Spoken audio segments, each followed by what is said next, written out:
एक दफा का किस्सा है। एक गांव में एक अत्यंत धनाढ्य सेठ निवास करता था। उसका केवल एक ही पुत्र था, परंतु वह अपने पुत्र से कदापि संतुष्ट नहीं था। उसके पुत्र का नाम नटवर था और वह बहुत ही मूर्ख था। कोई भी बुद्धिमानी का कार्य करना तो दूर, कुछ भी सार्थक नहीं करता था। उसकी मां नटवर से अत्यधिक स्नेह करती थी और उसके लिए सदैव अच्छा ही अच्छा सोचती थी। अगर नटवर कोई गलती कर भी देता तो उसकी मां उसकी गलती को छिपाने के लिए कोई न कोई बहाना अवश्य ढूंढ लेती थी। एक दिन उसकी मां ने सेठ जी से कहा, बेटा अब बड़ा हो गया है, उसकी शादी किसी सुशील लड़की से करवा दीजिए। लेकिन सेठ अपने पुत्र की मूर्खताओं से इतना लज्जित था कि उसने मन ही मन में निर्णय कर लिया था कि वह अपने पुत्र की शादी कभी नहीं करेगा। उसकी मां नटवर की शादी को लेकर बहुत चिंतित रहती थी। वह तो वर्षों से उसकी शादी का सपना देख रही थी कि कब उसका बेटा बड़ा होगा और कब वह उसकी शादी करेगी। वह कभी यह सोच भी नहीं सकती थी कि उसका बेटा आजीवन कुंवारा रहेगा, और इसके लिए वह कदापि तैयार नहीं थी। नटवर की शादी के लिए उसकी मां ने बहुत प्रयास किए। उसने सेठ जी को नटवर की समझदारी के कई उदाहरण बताए ताकि सेठ जी उसका विवाह करवा दें। यह सब बातें सुनकर सेठ जी और भी अधिक चिढ़ जाते थे। एक दिन जब सेठ जी की पत्नी ने अपने पुत्र की तारीफ की तो सेठ जी छिड़कर बोले, देखो तुम मुझसे यह सब कितनी बार कह चुकी हो, पर तुमने इसे कभी मुझे साबित करके नहीं दिखाया, क्योंकि मुझे तुम्हारी बातों पर बिल्कुल भी विश्वास नहीं है। माताएं तो अपने बच्चों के प्यार में अंधी होती है। खैर, तुम्हारी संतुष्टि के लिए मैं इस मूर्ख को एक अवसर अवश्य दूंगा। उसे बुलाओ और उसे यह 3 पैसे दे दो और कहो कि वह बाजार जाए और इनमें से 1 पैसे से कोई ऐसी चीज खरीदे जो उसके अपने लिए हो, दूसरा पैसा नदी में फेंक दे और तीसरे पैसे से वह यह 5 चीजें खरीदे, कुछ खाने के लिए, कुछ पीने के लिए, कुछ बगीचे में बोने के लिए और कुछ गाय को खिलाने के लिए। मां यह सुनकर बहुत प्रसन्न हुई कि अब कम से कम उसके बेटे को अपनी योग्यता साबित करने का मौका मिल गया। उसने तुरंत ही अपने बेटे को बुलाया और उसे 3 पैसे देते हुए पिता की समझाई हुई सारी बातें बता दी। नटवर ने पैसे ले लिए और बाजार की ओर चल पड़ा। बाजार जाकर उसने 1 पैसे का कुछ अपने लिए खरीदा और खा लिया। उसके बाद वह एक जलधारा के किनारे आया और दूसरा मुद्रा डालने ही वाला था कि अचानक उसे अपनी बुद्धिमत्ता का एहसास हुआ और वह रुक गया। वह विचारने लगा कि इस मुद्रा को जलधारा में डालने से क्या लाभ होगा। अगर मैं 1 मुद्रा को जलधारा में डाल देता हूं तो मेरे पास केवल 1 ही मुद्रा बचेगी, और फिर इस 1 मुद्रा से ऐसा क्या खरीद सकूंगा जो भोजन के लिए भी हो, पेय के लिए भी हो, चबाने के लिए भी हो, उद्यान में बोने के लिए भी हो और साथ ही साथ गाय के भोजन के लिए भी हो। जैसा कि उसकी मां ने उसे बताया था, वह अभी इसी उधेड़ गुण में था कि संयोगवश वहां से एक लोहार की पुत्री गुजर रही थी। उसने देखा कि जलधारा के किनारे एक बालक उदास खड़ा है। उसने नटवर को देखकर उससे पूछा, क्या बात है, तुम इतने खिन्न क्यों हो? नटवर ने उस कन्या को सारी बात बता दी जो उसकी मां ने उसे समझाई थी। फिर नटवर ने उससे कहा, मेरी मां ने तीसरी मुद्रा जलधारा में फेंकने के लिए कहा था, परंतु यह तो मूर्खता है। वह कन्या बहुत ही समझदार थी। उसने कहा, मैं तुम्हें बताती हूं कि तुम्हें क्या करना चाहिए। तुम जाकर 1 मुद्रा का तरबूज खरीद लो और तीसरी मुद्रा अपनी जेब में रख लो, उसे जलधारा में मत डालो। वह आगे बोली, देखो तरबूज तुम्हारी मां की सभी शर्तों को पूरा करेगा। वह खाने की वस्तु भी है और पीने की भी, वह चबाने के लिए भी है और भूमि में बोने के लिए भी, और वह गाय के खाने के लिए भी कुछ ना कुछ देगा। तुम जाकर 1 तरबूज खरीद लो और अपनी मां को दे देना। मुझे विश्वास है कि तुम्हारी मां बहुत खुश हो जाएगी। नटवर ने वैसा ही किया। जब उसकी मां ने अपने पुत्र की बुद्धिमत्ता देखी तो वह अत्यंत प्रसन्न हो गई। उसे लगा कि उसका बेटा नटवर सच में बहुत ही समझदार है। उसने तुरंत ही उसे अपने पति के पास ले जाकर तरबूज दिखाया और बोली, देखो मेरे बेटे ने यह काम कर दिखाया है। तरबूज देखकर सेठ जी भी अचंभित हो गए और बोले, मुझे विश्वास नहीं होता कि यह कार्य उसने स्वयं किया है। उसे तो समझ है ही नहीं, अवश्य किसी ने उसे सलाह दी होगी। फिर सेठ जी ने अपने बेटे नटवर की ओर देखा और उससे पूछा, तुम्हें यह करने के लिए किसने कहा? नटवर बोला, एक लोहार की बेटी मुझे मिली थी, उसी ने यह सलाह दी थी। सेठ जी बोले, मुझे मालूम था कि इस मूर्ख को इतनी समझ नहीं है और उस लोहार की बेटी ने इसकी सहायता की है। मैं तो कहता हूं उसी लोहार की बेटी से इसकी शादी करवा देते हैं। मां बोली, इससे अच्छी तो कोई बात हो ही नहीं सकती। अगले कुछ दिनों में सेठ जी लोहार के घर गए और उसकी बेटी से मुलाकात की। सेठ जी ने अपने बेटे का रिश्ता लोहार की बेटी के साथ पक्का कर दिया। धीरे धीरे यह खबर पूरे गांव में फैल गई कि इतने धनी सेठ का बेटा एक लोहार की बेटी से विवाह करने जा रहा है। इस गांव के कुछ युवकों को यह बात बिल्कुल नागवार गुजरी और उन्होंने इस विवाह को रोकने की योजना बनाई। गांव के कुछ लड़के नटवर के पास गए और उसे समझाने लगे कि वह अपनी पत्नी को पहली रात ही इतनी बुरी तरह पीटे कि वह आगे से उसे परेशान न करे और हमेशा उससे डरती रहे। वह मूर्ख नटवर उनकी बातों में आ गया और उसने लोहार को जाकर सब कुछ बता दिया। लोहार यह सुनकर बहुत चिंतित हो गया और अपनी बेटी को यह बात बताई। बेटी ने कहा, पिताजी, आप बिल्कुल भी चिंता न करें, मैं उसे संभाल लूंगी और उसे एक सही इंसान बनाकर ही छोड़ूंगी। फिर जिस दिन विवाह तय हुआ था, धूमधाम से शादी संपन्न हुई। शादी की पहली रात को जब दुल्हन सो रही थी, नटवर ने जूता उठाया और उसे मारने ही वाला था कि उसकी पत्नी ने आंखें खोल दी और बोली, ऐसा मत कीजिए, आज शादी का पहला दिन है, इस दिन झगड़ा करना अपशकुन होता है, आप चाहे तो कल मुझे मार लेना। नटवर उसकी बात मान गया। अगली रात को भी जब नटवर ने दुल्हन को मारने के लिए जूता उठाया तो फिर से दुल्हन ने कहा, अगर पति पत्नी शादी के पहले हफ्ते में ही एक दूसरे का अपमान करेंगे तो यह बहुत बड़ा अपशकुन होगा। मैं जानती हूं कि आप बहुत ही बुद्धिमान व्यक्ति हैं, कम से कम मुझे आज का दिन तो दीजिए, उसके बाद आप चाहे जितना मार लें। परिवार की परंपराओं के अनुसार 8वें दिन लड़की अपने पिता के घर चली गई। जब नटवर के दोस्तों को यह पता चला तो वे नटवर का मजाक उड़ाने लगे और कहने लगे, तुम कितने मूर्ख हो, हमें तो मालूम था कि ऐसा ही होगा। इसी बीच सेठ की पत्नी अपने बेटे के भविष्य के बारे में चिंतित हो रही थी। वह सोच रही थी कि अब समय आ गया है कि उसका बेटा स्वतंत्र रूप से अपना जीवन जिए। उसने अपने पति से कहा, तुम नटवर को कुछ सामान देकर व्यापार के लिए बाहर भेज दो। सेठ ने कहा, कभी नहीं, उसे किसी भी तरह का सामान देना ऐसा होगा जैसे पानी में फेंकना, वह सब कुछ बर्बाद करके लौटेगा। तब पत्नी ने कहा, अब जाने भी दो, उसे समझ इसी तरह से तो आएगी, उसे कुछ पैसे दो और दूर देश की यात्राओं पर भेज दो। अगर वह कुछ पैसे कमा सकेगा तो कम से कम हम यह उम्मीद तो रख सकते हैं कि वह पैसे की अहमियत समझेगा। सेठ को अपनी पत्नी की बात सही लगी और उसने अपने बेटे को अकेले व्यापार करने की अनुमति दे दी। उसने अपने बेटे को बुलाया, उसे कुछ धनराशि दी, कुछ सामान सौंपा और कुछ सेवकों को उसके साथ व्यापार करने के लिए अन्य राज्यों की ओर रवाना कर दिया। इस प्रकार नटवर अपने नौकरों के साथ व्यापार के लिए प्रस्थान कर गया। उनका कारवां अधिक दूर नहीं गया था कि वे एक विशाल बागीचे के पास से गुजरे। उस बगीचे के चारों ओर ऊंची ऊंची दीवारें थीं। नटवर ने अपने नौकर से कहा, यह कौन सी जगह है, अंदर जाकर देखो। नौकर गए और लौटकर बताया कि चार दीवारी के भीतर एक भव्य हवेली है। नटवर भी उत्सुकता से उस चार दीवारी में प्रवेश कर गया और हवेली में पहुंच गया। हवेली के अंदर उसे एक अत्यंत सुंदर युवती दिखाई दी। वह युवती वास्तव में एक धूर्त ठग थी और एक माहिर जुआरी भी। उसे वह सभी चालें आती थी जिनसे वह अपने विरोधियों का सारा धन हड़प लेती थी। उसकी सबसे प्रिय चाल यह थी कि जब वह खेलती थी तो एक काली बिल्ली को अपने साथ रखती थी। उस बिल्ली को उसने यह सिखा रखा था कि जब भी वह उसे संकेत देती तो बिल्ली लालटेन के पास जाकर उसे बुझा देती, जिससे अंधेरा हो जाता। ऐसा संकेत वह तब देती थी जब वह हार रही होती और इस तरह से वह अपने विरोधी का सारा धन हड़प लेती थी। यही चाल उसने नटवर के साथ भी चली और उसका सारा धन जीत लिया। केवल उसका धन ही नहीं बल्कि उसका सारा सामान और उसके नौकर चाकर भी जीत लिए। यहां तक कि नटवर खुद भी जुए में हार गया और वह भी अपनी कैद में चला गया। नटवर के साथ और भी कई लोग कैद में थे। तहखाने में एक व्यक्ति जो नटवर के साथ था, वही भी नटवर के ही राज्य का था और कुछ ही दिनों में वह रिहा होने वाला था, क्योंकि उसके परिवार ने उस जुआरी को एक बड़ी रकम अदा करने का वादा किया था। अगले ही दिन वह दूसरा कैदी रिहा होने वाला था। तब नटवर ने उसे एक चिट्ठी दी और कहा, यह चिट्ठी तुम मेरे पिता तक पहुंचा देना।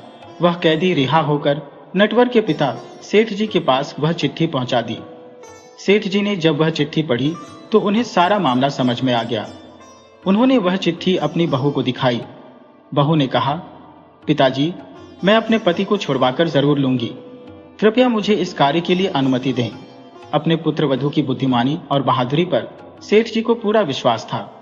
उन्होंने उसे अनुमति दी और कुछ धनराशि सामान देकर उसे विदा किया। बहू अपने काफिले के साथ उस स्थान पर पहुंची जहां वह जुआरी लड़की थी।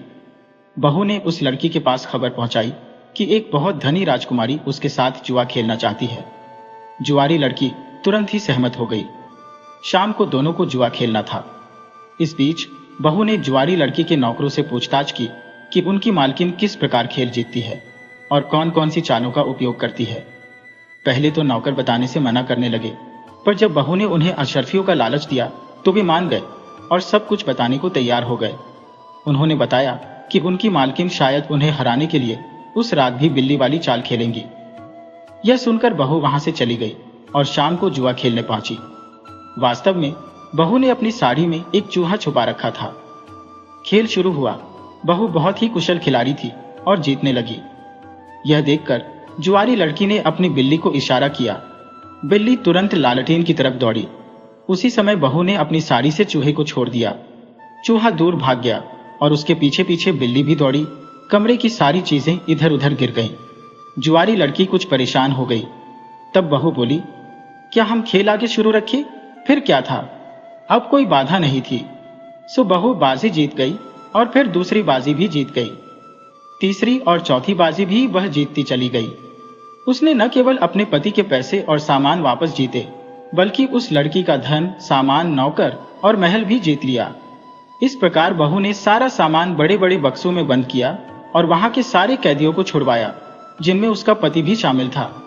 अपने पति को देखते ही बहू ने उसे पहचान लिया और अपने देश वापस रवाना हो गई। घर पहुंचने पर सास ससुर ने उसका भव्य स्वागत किया और वे खुश थे कि बहू उनके बेटे को सही सलामत वापस ले आई। अब उनके पास इतना धन भी था कि वे अपना आगे का जीवन बहुत आराम से बिता सकते थे।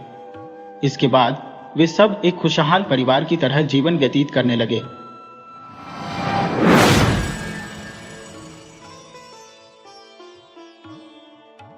बहुत समय पूर्व पहाड़ों की तलहटी में स्थित एक नगर में एक व्यापारी निवास करता था, जिसका नाम पुरुषोत्तम था। पुरुषोत्तम की मित्रता अत्यंत प्रभावशाली व्यक्तियों से थी, जो उसके व्यापार में सहायता करते थे। वह व्यापारी अपनी वस्तुएं घोड़ों पर लादकर समीपवर्ती नगरों और क्षेत्रों में भेजता था। उसकी पत्नी पुष्पवती अत्यंत भली और लोगों की प्रिय थी, क्योंकि उसका स्वभाव मनोहारी और वह स्वयं भी अति सुंदर थी। एक दिन पुरुषोत्तम ने अपनी पत्नी से कहा कि वह दूसरे देश की यात्रा करना चाहता है, ताकि उसका व्यापार और भी विस्तृत हो सके। पत्नी ने उसकी बात मान ली। उसने अपने मित्रों को भी बताया कि वह पहाड़ी क्षेत्रों से बाहर जाकर अपने व्यापार को बढ़ाने के लिए विशेष वस्तुएं बाहर के इलाकों में बेचेगा। मित्रों ने भी सहमति दे दी। नगर के कारोबार की देखरेख का जिम्मा उसने अपने मित्र सुलोचन को सौंप दिया। पुरुषोत्तम ने सुलोचन से कहा कि वह हिसाब किताब बनाए रखे और जो भी मुनाफा हो वह उसकी पत्नी पुष्पवती को बता दे। सुलोचन ने इस पर सहमति व्यक्त की। एक सप्ताह पश्चात पुरुषोत्तम अपने एक नौकर के साथ यात्रा पर निकल पड़ा। उसकी यात्रा अत्यंत लंबी और कठिन थी, किंतु नदी नाले और दुर्गम रास्तों को पार करते हुए वह एक नए प्रदेश में पहुंचा, जिसका राज्य नर्मदा नदी तक विस्तृत था। वहां व्यापार की असीम संभावनाएं थी। पुरुषोत्तम ने वहां रुककर अपने परिश्रम और योग्यता से व्यापार में मनोयोग लगाया और खूब धन अर्जित किया। इधर उसका मित्र सुलोचना पुरुषोत्तम के व्यापार को हड़पने के उद्देश्य से षड्यंत्र रचने लगा। वह न तो मुनाफे का पैसा पुष्पवती को देता और न ही हिसाब किताब रखता। पुष्पवती ने राज्य के दीवान के पास जाकर सुलोचना की शिकायत की, जिससे सुलोचन अत्यंत क्रोधित हो गया।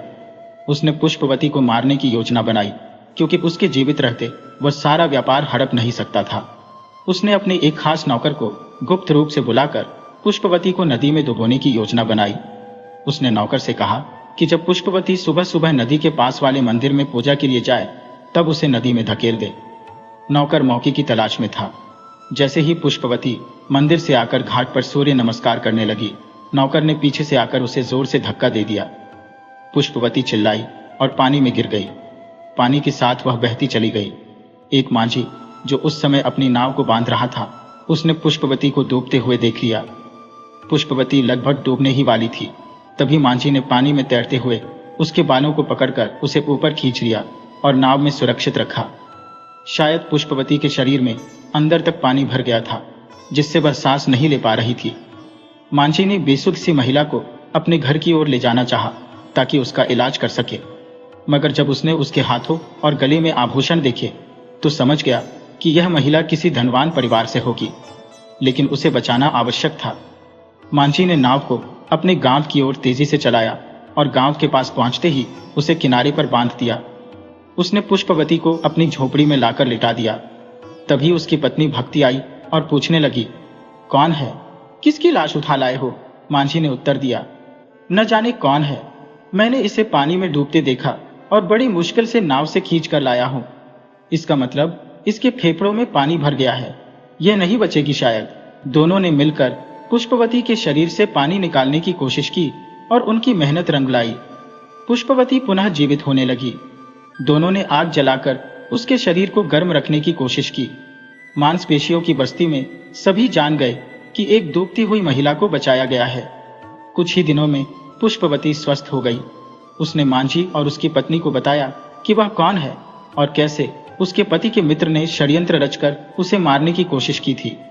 इस पर मांझी की पत्नी बोली, पुष्पवती, तुम्हें अपने पति के लौटने तक यहीं हमारे साथ रहना चाहिए। नगर में तुम्हारा जाना सुरक्षित नहीं है। इसीलिए पुष्पवती उनके साथ रहने लगी। वह उनका धन्यवाद देने से नहीं थकती थी और उनके काम में हाथ बटाने लगी।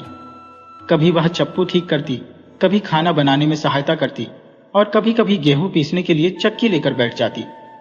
एक दिन वह झोपड़ी के बाहर सफाई कर रही थी। तभी वहां से गांव का सरदार गुजरा। उसने पुष्पवती को देखा और पूछा, तुम यहाँ की तो नहीं लगती हो?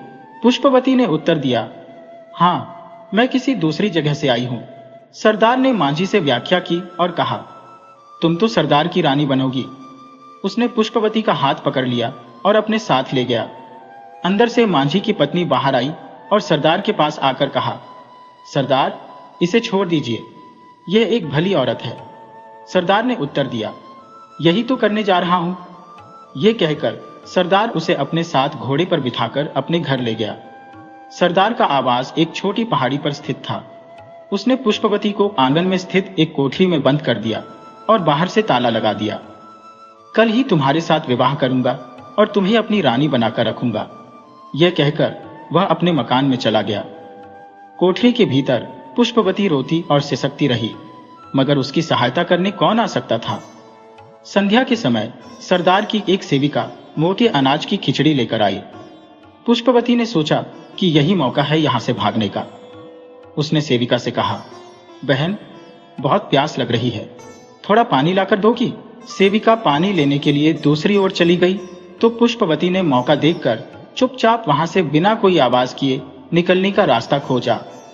वह आंगन से बाहर निकली और पैरों के पीछे छिपकर पहाड़ी से उतरने लगी।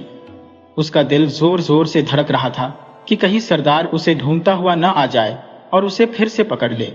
दूसरी ओर उसका पति दूसरे प्रदेश में अपनी पत्नी पुष्पवती के लिए आभूषण खरीद रहा था, जबकि पुष्पवती वहां से भागते भागते एक मंदिर में पहुंची। पूरी रात मंदिर में बिताने के बाद पुष्पवती वहां से आगे चल पड़ी। उसका ना कोई छौर था, ना कोई ठिकाना। तभी उसे कुछ आवाजें सुनाई दी।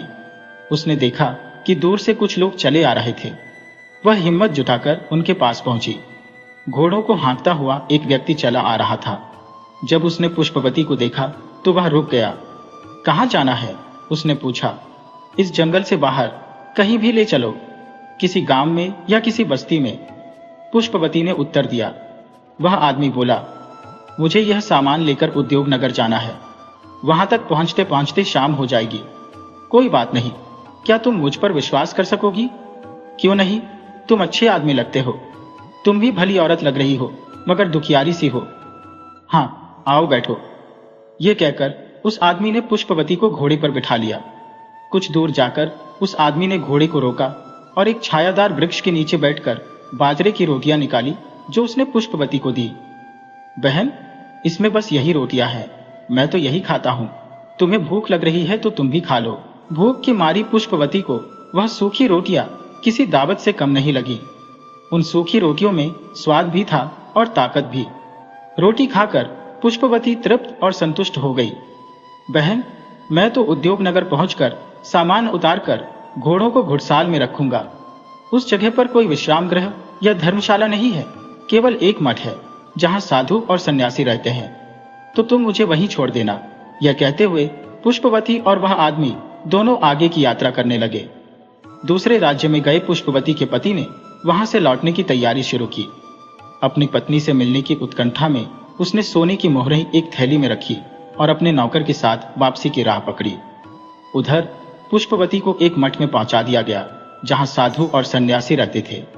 मठ में पहुंचने पर एक सन्यासिनी ने पुष्पवती को वहां के नियम और कायदे समझाए जो आश्रम में रहने के लिए आवश्यक थे। पुष्पवती को वह वातावरण बेहद पसंद आया। चारों ओर सुंदर बगीचे और फलदार वृक्षों से घिरा हुआ आश्रम उसे मुक्ति का एहसास दिला रहा था। अब पुष्पवती उसी आश्रम में रहने लगी, जबकि उसका पति प्रदेश से तपसी के लिए निकल पड़ा। 500 कोस की यात्रा करने के बाद जब वह अपने घर पहुंचा तो उसे वहां नए लोग मिले। न उसकी पत्नी थी, न कोई नौकर। उसके कारोबार और घर को उसके मित्र ने हड़प लिया था। व्यापारी को अपनी पत्नी पुष्पवती की बहुत चिंता सताने लगी। वह कहाँ गई और कैसी होगी, यह जानने के लिए उसने कुछ सोने की मोहरों से एक नया घर खरीदा और अपने नौकर को उसमें रखा ताकि वह उसकी देखभाल कर सके। इसके बाद व्यापारी पुरुषोत्तम अपनी पत्नी पुष्पवती को खोजने के लिए निकल पड़ा। उसने अपने पड़ोसियों, रिश्तेदारों और कुछ खास मित्रों से पता किया कि वह देवी के मंदिर में गई थी। तब से कोई घटना घटी जिसके बाद वह दिखाई नहीं दी, क्योंकि मंदिर से वह लौटकर ही नहीं आई। व्यापारी पुरुषोत्तम देवी मंदिर में जाकर पुजारी से पूछताछ करने लगा।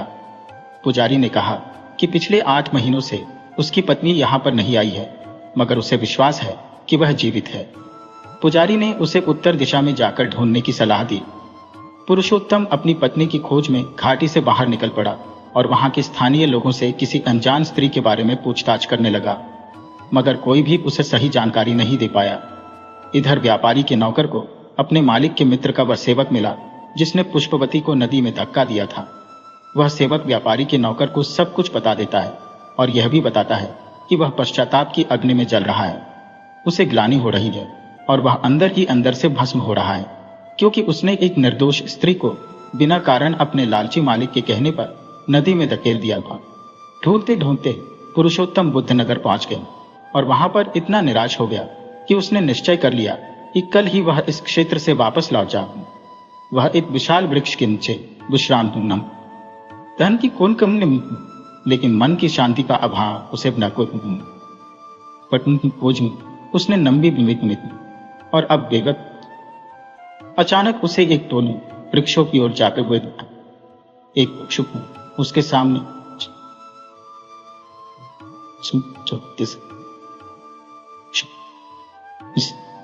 अगर कुछ फल या भोजन है तो वह दे दीजिए। व्यापारी ने निराश स्वर में कहा, मैं खुद भूखा हूं, अन्य कहां से लाऊंगा। भिक्षुक ने उसे मठ का रास्ता दिखाया और कहा, तुम वहां जाकर भोजन कर सकते हो। मठ के पास पहुंचकर व्यापारी ने अपने घोड़े को बाहर बांधा और मठ के अंदर गया। वहां उसे एक सन्यासी मिले। व्यापारी पुरुषोत्तम ने उन्हें प्रणाम किया और निवेदन किया, महाराज, मैं बहुत भूखा हूं, कृपया क्या आपके आश्रम में मुझे भोजन मिल सकता है। भोजन करने के बाद दोपहर में जब व्यापारी अपने घोड़े की रस्सी खोल रहा था, तभी पुष्पवती ने अपने पति को देख लिया। वह समझ गई कि उसका पति उसे ढूंढते ढूंढते यहां तक पहुंच गया है। वह दौड़ती हुई सन्यासिनी के पास गई और उसे बताया कि उसका पति बाहर है। सन्यासी ने तुरंत एक भिक्षुक को मठ के द्वार पर भेजा और कहा, उस आदमी को रोका जाए, उसे बाहर न जाने दिया जाए। भिक्षुक व्यापारी को वापस कुटिया में ले गया। इसके बाद सन्यासिनी पुष्पवती को लेकर व्यापारी के पास पहुंची। व्यापारी ने जब अपनी पत्नी को देखा तो वह घबरा गया। उसने सोचा कि शायद अब वह उसके साथ नहीं जाएगी। उसने अपने भाग्य को कोसते हुए सोचा कि उसका कारोबार भी गया और उसकी पत्नी भी बिछड़ गई। तभी सन्यासी ने मुस्कुराते हुए कहा, तुम चिंता मत करो, तुमने कुछ गलत नहीं किया है। तुम्हारी पत्नी यहां सुरक्षित है। अगर यह बाहर रहती तो न जाने कितने संकटों का सामना करना पड़ता, परंतु अब तुम आ गए हो तो तुम अपनी पत्नी को वापस ले जा सकते हो। सन्यासी की यह बात सुनकर व्यापारी पुरुषोत्तम बेहद खुश हो गया। वहां सभी सन्यासियों का आशीर्वाद लेकर वह अपनी पत्नी के साथ विदा हो गया। घर पहुंचते ही जब व्यापारी के नौकर ने अपनी मालकिन को देखा तो उसे विश्वास नहीं हुआ। उसने व्यापारी को उस सेवक से मिलने की बात बताई। सेवक को पकड़ा गया और कोतवाल के पास ले जाया गया। उसने कोतवाल को सब कुछ साफ साफ बता दिया। व्यापारी के मित्र को भी कोतवाल ने पकड़ लिया और दोनों को राजा के सामने प्रस्तुत किया। राजा ने दोनों को कारागार में डलवा दिया। व्यापारी पुरुषोत्तम को अपना पुराना घर और कारोबार खोकर नई शुरुआत करनी पड़ी। पुष्पवती अपने पति के साथ अपने पुश्तैनी घर में वापस आ गई। नौकरों और रिश्तेदारों ने उनका स्वागत किया। घर में प्रवेश करने से पहले पुरुषोत्तम ने 7 घोड़ों पर अनाज, दालें इत्यादि लादकर अपने चहेते नौकरों को यह सामान उद्योग नगर के मठ में भेजने का आदेश दिया। उसने कहा, उस भिक्षु को ढूंढ लेना जिसने भिक्षा मांगी थी, और उसे कहना कि तब मेरे पास कुछ नहीं था तो मैं भिक्षा पात्र में क्या डालता। नौकर ने अपने मालिक के आदेश का पालन किया और बुद्ध नगर की तरफ प्रस्थान कर गया। इसके बाद पुष्पवती अपने पति के साथ अपने घर में सुखी जीवन बिताने लगी। वे हंसते खेलते अपने जीवन को धार्मिकता और शुद्धता के साथ व्यतीत करने लगे। कभी कभी वे नगर जाते और उन साथियों का आशीर्वाद प्राप्त करते जिन्होंने उनकी सहायता की थी। उनका चहेता नौकर भी अपनी पत्नी के साथ उनके समृद्ध परिवार का हिस्सा बन गया। इस प्रकार शुक्र, स्नेह और नैतिकता का आवरण निभाते हुए वे तब तक जीवित रहे जब तक उनके पोती पोतियों के विवाह नहीं हो गए।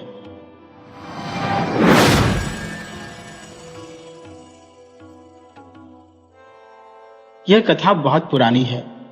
पंडित बलराम शास्त्री अपनी धर्मपत्नी माया के साथ एक छोटे से गांव में निवास करते थे।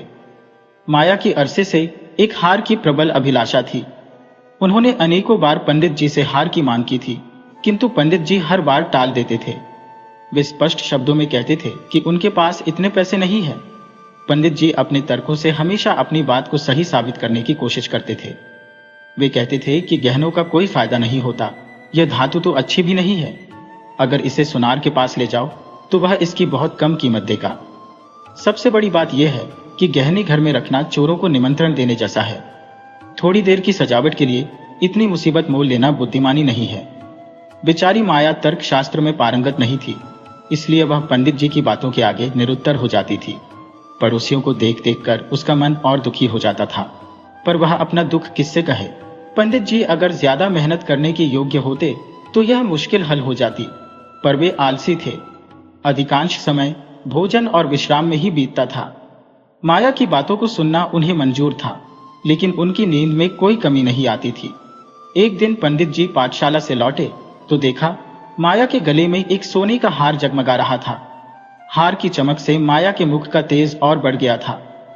पंडित जी ने माया को इतना सुंदर कभी नहीं देखा था। उन्होंने पूछा, यह हार किसका है? माया ने कहा, पड़ोस में जो बाबूजी रहते हैं उन्हीं की स्त्री का है। आज उनसे मिलने गई थी। यह हार देखा तो मुझे बहुत पसंद आया। तुम्हें दिखाने के लिए यह हार पहनकर चली आई। अब बस एक तू भी मुझे ऐसा ही हार बनवा दो। पंडित जी बोले, दूसरे की चीज नाहक मांग लाई हो, कहीं चोरी हो गई तो हार बनवा कर देना पड़ेगा, और बदनामी होगी सो अलग। माया ने कहा, मैं तो ऐसा ही हार लूंगी। जब सभी पहनती हैं तो मैं क्यों ना पहनूं? सब कुएं में कूदे तो तुम भी कुएं में कूद पड़ोगे क्या? सोचो तो, इस वक्त इस हार की कीमत 800 रुपए से कम नहीं है। अगर 1 रुपया प्रति सैकड़ा ब्याज रखा जाए तो यह वर्ष में 1000 रुपए के लगभग हो जाएंगे। लेकिन 2 वर्ष बाद यह तुम्हारा हार मुश्किल से 400 रुपए का ही रह जाएगा। इतना बड़ा नुकसान उठाकर हार पहनने का सुख लोगी तो उसका क्या फायदा? पंडित जी ने कहा, तुम ऐसा करो, यह हार वापस कर दो और भोजन कराओ और आराम से सो जाओ। यह कहते हुए पंडित जी बाहर चले गए। रात्रि में पंडित जी आंगन में सोते थे। एक रात माया ने चीख पुकार मचाई, चोर चोर, घर में चोर घुस आया है, मुझे घसीट कर ले जा रहा है। पंडित जी हड़बड़ाकर जाग गए और बोले, कहाँ है? दौड़ो दौड़ो। माया ने कहा, मेरी कोठरी में गया है, मैंने उसकी परछाई देखी थी। लालटेन लाओ और मेरी लकड़ी भी उठाकर लाना। इतने में कई लोग पंडित जी के घर के बाहर इकट्ठा हो गए और पूछने लगे, चोर कहाँ है पंडित जी? पंडित जी ने उत्तर दिया, कोई से बंद पड़ी है क्या? माया ने कहा, नहीं नहीं, खपरेल पर से उतरे हैं। मेरी नींद खुली तो कोई मेरे ऊपर झुका हुआ था। हाय रे, यह तो हार ले गया। पहने पहने ही सो गई थी, मुझे गले से ही निकाल लिया। हाय भगवान। पंडित जी बोले, तुमने हार उतार कर वापस न किया था? माया ने कहा, मैं क्या जानती थी कि आज ही मुसीबत सिर पर पड़ने वाली है। हाय भगवान। पंडित जी ने कहा, अब हाय करने से क्या होगा? अपने कर्मों को रो।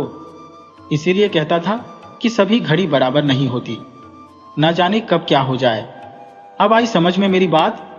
इतने में पड़ोसी लालटेन लेकर वहां पर पहुंच गए।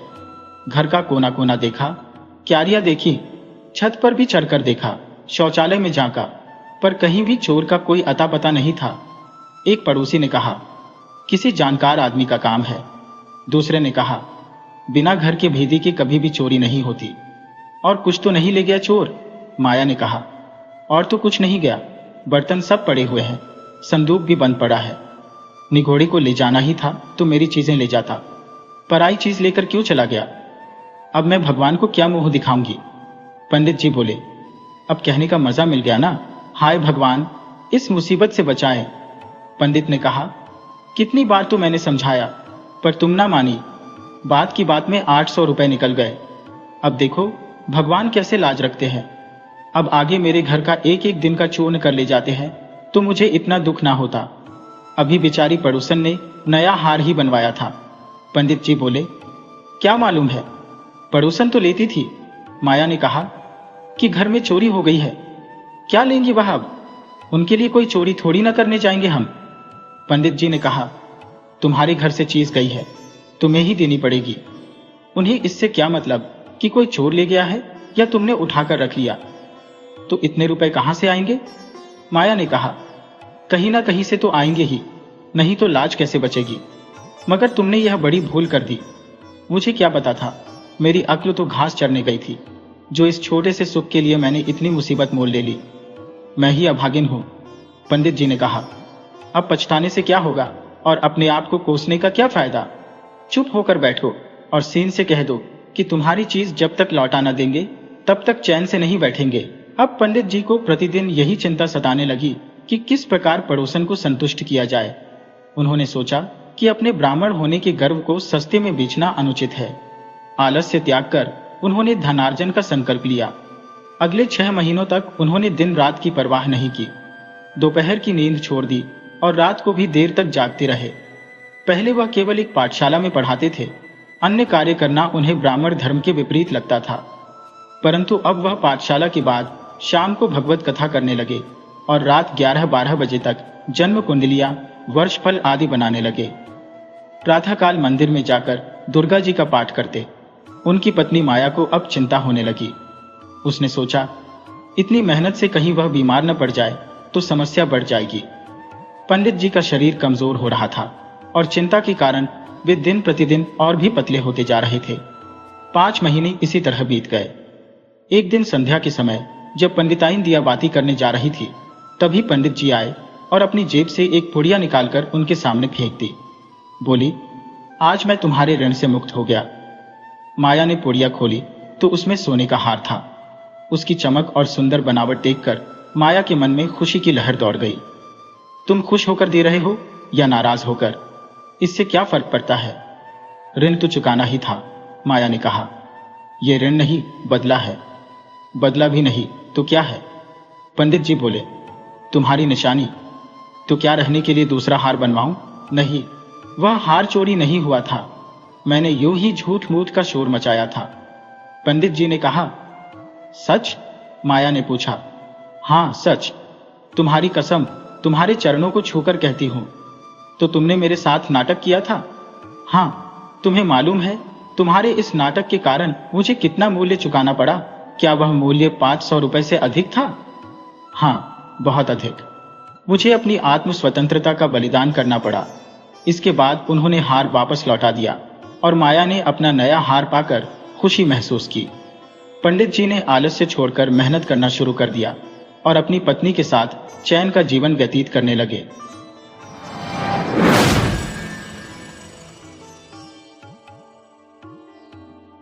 मणिकुल गांव में उमाशंकर नामक एक व्यक्ति निवास करता था। उमाशंकर श्मशान का रक्षक था और अत्यंत निर्धन स्थिति में जीवन यापन कर रहा था, परंतु उसका हृदय बड़ा ही निर्मल और पवित्र था। वह अपने कार्य को बहुत ही जिम्मेदारी के साथ निभाता था। गांव के लोग उसे देवतुल्य व्यक्ति मानते थे। श्मशान में अपने प्रियजनों के वियोग में डूबे हुए लोगों को वह सांत्वना प्रदान करता था। शव को जलाने के लिए आवश्यक लकड़ियों या धन के लिए वह किसी को परेशान नहीं करता था। जो भी देते थे वह स्वीकार कर लेता था। जब तक शव पूर्णतः जल न जाए, उमाशंकर वहीं बैठा रहता था। जो भी उसके पास था उसी में वह संतुष्ट था। इसी कारणवश वह हमेशा परेशान रहता था। उसकी एकमात्र इच्छा हरिद्वार जाकर गंगा स्नान करने की थी, परंतु इसके लिए उसे पर्याप्त धन की आवश्यकता थी, जो उसके पास नहीं था। एक दिन उसे ज्ञात हुआ कि गांव के बाहर पेड़ों के बीच एक अनाथ शव पड़ा हुआ है। उमाशंकर वहां गया और शव को अपने कंधों पर उठाकर श्मशान में ले आया। लकड़ियां इकट्ठी करके और पूरी व्यवस्था के साथ उसने शव का दाह संस्कार कर दिया। उमाशंकर ने यह सारा कार्य अत्यंत श्रद्धा के साथ किया। उसके मन में उस शव के प्रति किसी भी प्रकार की घृणा या क्रोध नहीं था। तभी एक अनजान व्यक्ति उसे दूर से यह सब करते हुए बड़े ध्यान से देख रहा था। काम पूरा करके उमाशंकर श्मशान के पास स्थित कुएं में स्नान करके जब घर जाने के लिए निकला, तभी वह अनजान व्यक्ति उमाशंकर को पुकारता है और उसे रोक लेता है। उस व्यक्ति ने उमाशंकर से कहा, उमाशंकर, मैं लक्ष्मीपुर गांव का हूं। मेरा नाम हरिनारायण है। मैंने तुम्हारे बारे में बहुत कुछ सुना है और आज अपनी आंखों से यह सब देख भी लिया। मुझे यह भी पता है कि तुम्हारे मन में एक प्रबल इच्छा है और मैं इसे पूरी करने आया हूं। उमाशंकर ने जवाब दिया, हुजूर, मेरी समझ में नहीं आ रहा कि आप क्या कह रहे हैं, कृपया स्पष्ट बताइए। हरिनारायण ने कहा, मुझे ज्ञात हुआ है कि तुम हरिद्वार जाकर गंगा स्नान करना चाहते हो। यदि तुम हाँ कह दोगे तो मैं तुम्हें अपने साथ हरिद्वार ले जाऊंगा। उमाशंकर ने हाथ जोड़कर अश्रुपूरित नयनों के साथ कहा, मालिक, इससे बढ़कर सौभाग्य और क्या हो सकता है। हरिनारायण ने स्नेहपूर्वक उसकी पीठ थपथपाते हुए कहा, अगली पंचमी के दिन हरिद्वार की यात्रा के लिए तैयार रहना। यह कहकर हरिनारायण वहां से प्रस्थान कर गए। पंचमी के दिन उमाशंकर के द्वार पर एक बग्घी आकर रुकी, जिसमें हरिनारायण बैठे थे। उन्होंने उमाशंकर को आदरपूर्वक अपने पास बैठाया और बग्घी वहां से चल पड़ी। 1 महीने की यात्रा के बाद वे हरिद्वार पहुंचे, गंगा में स्नान किया और गंगा माता की पूजा की। उमाशंकर को लगा कि उसका जीवन सार्थक हो गया। लौटते समय उन्होंने अन्य तीर्थ स्थलों के भी दर्शन किए और फिर अपने गांव लौट आए। अपने घर जाने से पूर्व उमाशंकर ने हाथ जोड़कर हरिनारायण से कहा, हुजूर, मैंने कभी सोचा भी नहीं था कि मैं हरिद्वार के दर्शन कर पाऊंगा। आपकी कृपा से मेरी यह इच्छा भी पूर्ण हो गई। अब तो प्राण भी निकल जाए तो कोई दुख नहीं होगा। मैं आजीवन आपका ऋणी रहूंगा। इस पर हरिनारायण बोले, उमाशंकर, मेरी इतनी प्रशंसा मत करो। तुम्हें हरिद्वार दिखाने के पीछे मेरा भी एक स्वार्थ है। उमाशंकर ने आश्चर्यचकित होकर पूछा, मैंने आपसे प्रार्थना भी नहीं की थी, फिर भी आप मुझे हरिद्वार ले गए। इसमें भला आपका क्या स्वार्थ हो सकता है। हरिनारायण ने कहा, हाँ उमाशंकर, मैं सच कह रहा हूं। मैंने व्यापार में बहुत धन कमाया, परंतु मेरा मन अशांत है। मेरे जीवन में स्नेह की कमी है। मेरे अपने भी पराये हो गए हैं। मेरे 2 बेटे हैं, दोनों स्वार्थी हैं। अब बुढ़ापे में उन्होंने मुझे व्यापार से अलग कर दिया और घर से भी निकाल दिया। जो थोड़ा बहुत पैसा अलग रखा था, उसमें एक मकान बनवाकर मैं अकेला ही रहता हूं। मेरे बेटों ने कभी मेरी सुध नहीं ली।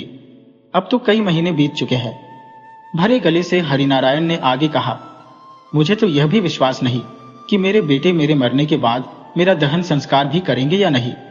तभी मुझे तुम्हारे बारे में पता चला। तुम जैसे भले आदमी को हरिद्वार घुमा लाऊं तो बड़ा ही पुण्य मिलेगा।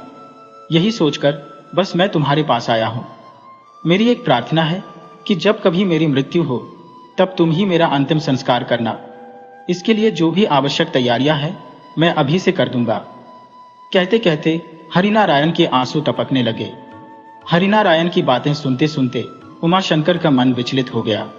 उसने कहा, मालिक, आप धर्मात्मा है। आपको कभी ऐसी स्थिति से नहीं गुजरना पड़ेगा।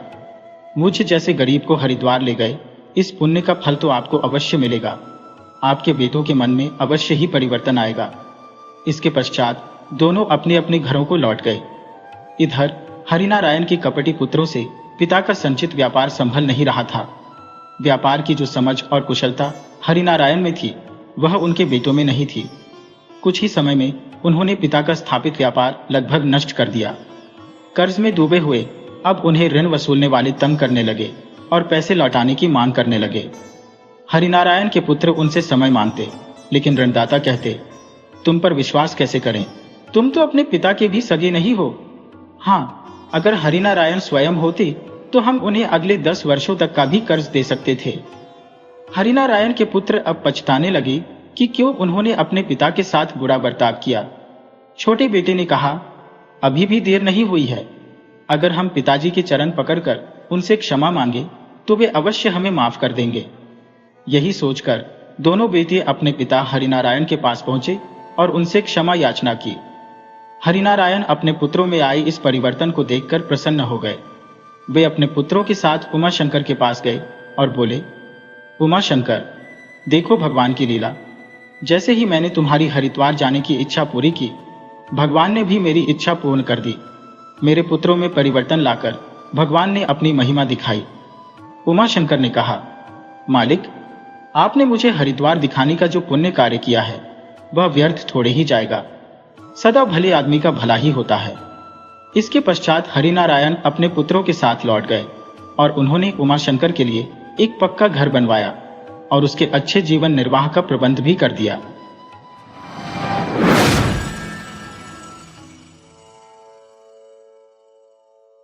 पुराने समय की बात है। सोनपुर नामक एक नगर था। यह नगर बहुत ही विशाल और समृद्ध था तथा नगर में अधिकांश लोग धनी थे। व्यापारिक दृष्टि से यह नगर अत्यंत महत्वपूर्ण था। इस नगर की विशेषता यह थी कि यहाँ हर प्रकार के व्यापार की वस्तुओं की बड़ी बड़ी मंडियां थी। कहीं अनाज की मंडी थी तो कहीं फल सब्जी का बाजार, कहीं पशुओं का व्यापार होता था तो कहीं दूध घी का कारोबार। आसपास के सैकड़ों गांवों के छोटे छोटे व्यापारी यहाँ आते और अपनी अपनी आवश्यकताओं के अनुसार माल खरीद कर ले जाते। इस नगर में कई बड़े बड़े धनवान सेठ भी रहते थे। इन्हीं में से एक थे सेठ रतनलाल। सेठ रतनलाल न केवल धनवान थे बल्कि धर्म कर्म और पुण्य कार्यों में भी सदैव अग्रणी रहते थे। उन्होंने नगर में एक ऐसी धर्मशाला बनवाई थी जहां कोई भी यात्री बिना किसी शुल्क के रह सकता था। वहां रहने और खाने की व्यवस्था मुफ्त थी। दूसरे गांवों से व्यापार के सिलसिले में आने वाले व्यापारी इसी धर्मशाला में ठहरते और उन्हें कोई पैसा नहीं चुकाना पड़ता। सेठ रतनलाल के लिए यह एक धर्म का काम था। एक शाम की बात है, सेठ रतनलाल अपनी धर्मशाला में थे। तभी दो व्यापारी जो दूसरे गांव से आए थे वहां आए और रहने के लिए कमरे के बारे में पूछने लगे। सेठ रतनलाल ने पूछा, आप दोनों कौन हैं? आपका क्या व्यापार है और आप यहाँ क्या खरीदने आए हैं? यह सब जानकारी मुझे बतानी होगी, तभी मैं आपको धर्मशाला में ठहरा सकता हूँ। पहले व्यापारी ने अपना परिचय देते हुए कहा, जी, मैं सुखराम हूँ और घी का कारोबार करता हूँ।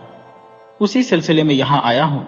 दूसरे व्यापारी ने कहा, सेठ जी, मैं हीरामल हूँ और चमड़े का व्यापार करता हूँ। इसी वजह से चमड़ा खरीदने के लिए यहाँ आया हूँ।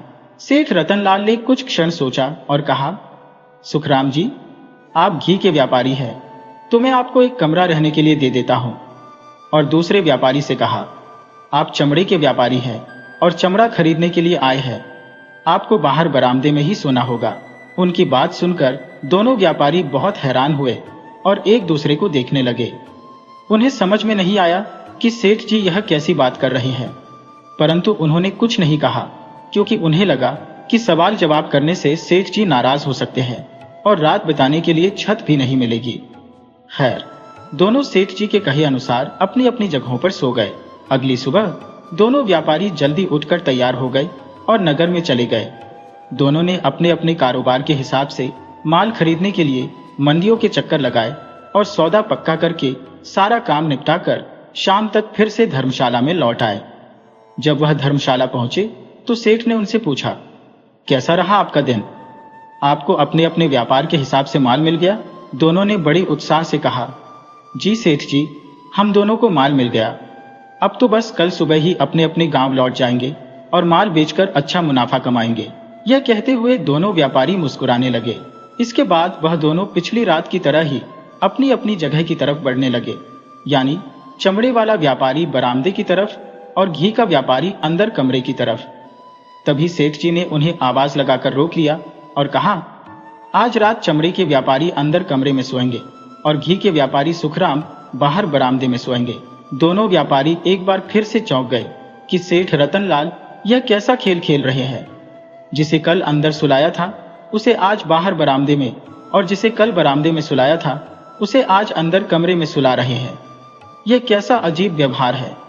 परंतु वह दोनों एक बार फिर से कुछ नहीं बोले और सेठ जी के कहे अनुसार अपनी अपनी जगह पर जाकर सो गए। सुबह दोनों व्यापारी तैयार होकर अपने गांव लौटने लगे।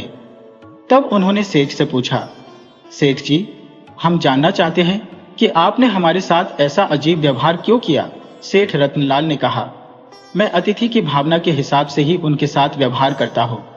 जब आप दोनों पहली रात यहाँ पर आए थे तो आप दोनों को अपना अपना माल खरीदना था, और माल खरीदते समय आप दोनों चाहते थे कि माल सस्ता मिले। घी तभी सस्ता मिल सकता है जब देश में खुशहाली हो और दूध की अधिक मात्रा हो, परंतु चमड़ा तभी सस्ता मिलेगा जब अधिक मात्रा में पशुओं की हत्याएं हुई हो, और मेरे विचार में पशुओं की हत्या अनुचित है। इसीलिए मैंने अच्छी भावना वाले घी के व्यापारी को अंदर बुलाया और चमड़ी के व्यापारी को बाहर रखा। परंतु अगली रात आप अपना अपना माल खरीद चुके थे। अब आप दोनों की स्थिति में अंतर आ गया था। आप दोनों चाहते थे कि जो भी माल आपने खरीदा है वह महंगा बिके, इससे आपका मुनाफा ज्यादा होगा। घी तभी महंगा बिकेगा जब दूध की कमी हो जाए और देश में दूध, दही और घी की कमी हो। यह सोचना एक बुरी भावना है।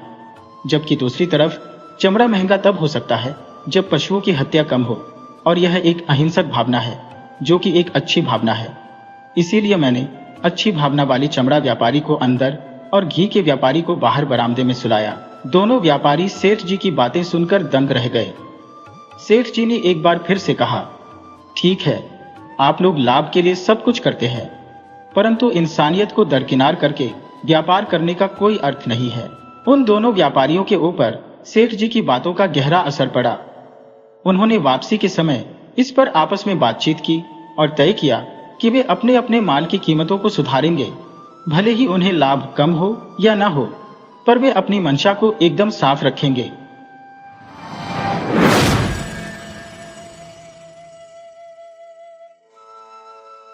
दो बहनें थी। बड़ी का कस्बे में एक सौदागर से विवाह हुआ था। छोटी देहात में किसान के घर ब्याह थी। बड़ी का अपनी छोटी बहन के यहाँ आना हुआ। निबटकार दोनों जनी बैठी तो बातों का सूत चल पड़ा। बड़ी अपने शहर के जीवन की तारीफ करने लगी। देखो कैसे आराम से हम रहते हैं, फैंसी कपड़े और ठाठ के सामान, स्वाद स्वाद की खाने पीने की चीजें, और फिर तमाशे, थिएटर, बाग बगीचे। छोटी बहन को बात लग गई। अपनी बारी पर उसने सौदागर की जिंदगी को हेय बताया और किसान का पक्ष लिया। कहा, मैं तो अपनी जिंदगी का तुम्हारे साथ अदला बदला कभी न करूं। हम सीधे सादे और रूखे से रहते हैं, तो क्या चिंता फिक्र से तो छूटे हैं।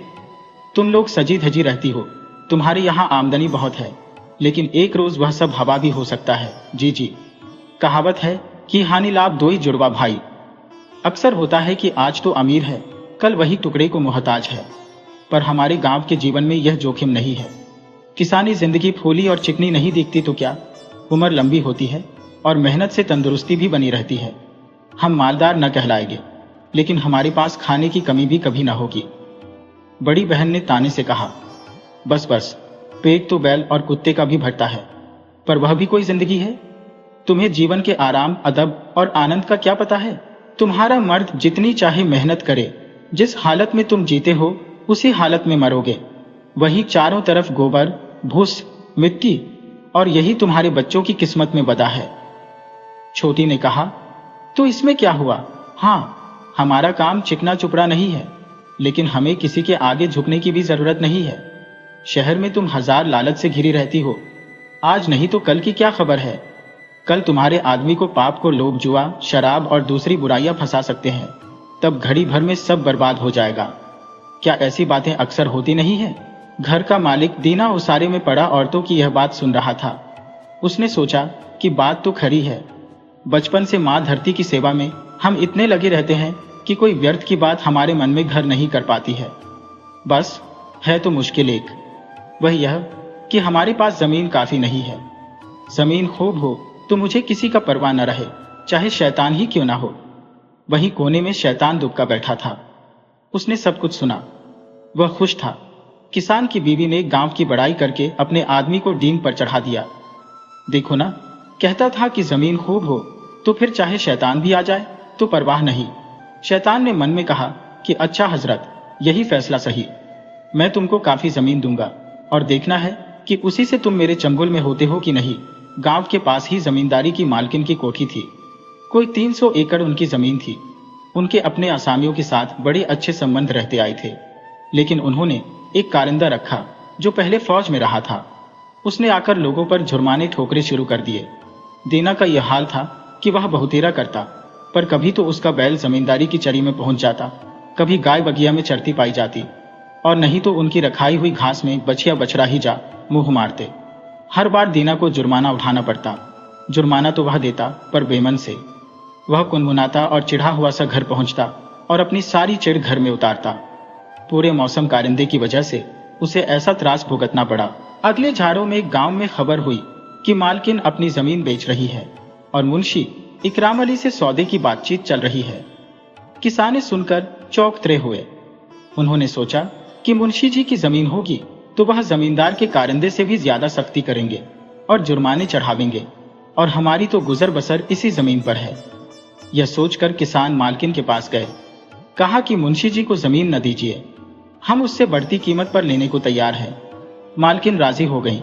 तब किसानों ने कोशिश की कि मिलकर गांव पंचायत की तरफ से वह सब जमीन पर जासे, ताकि वह सभी की बनी रहे।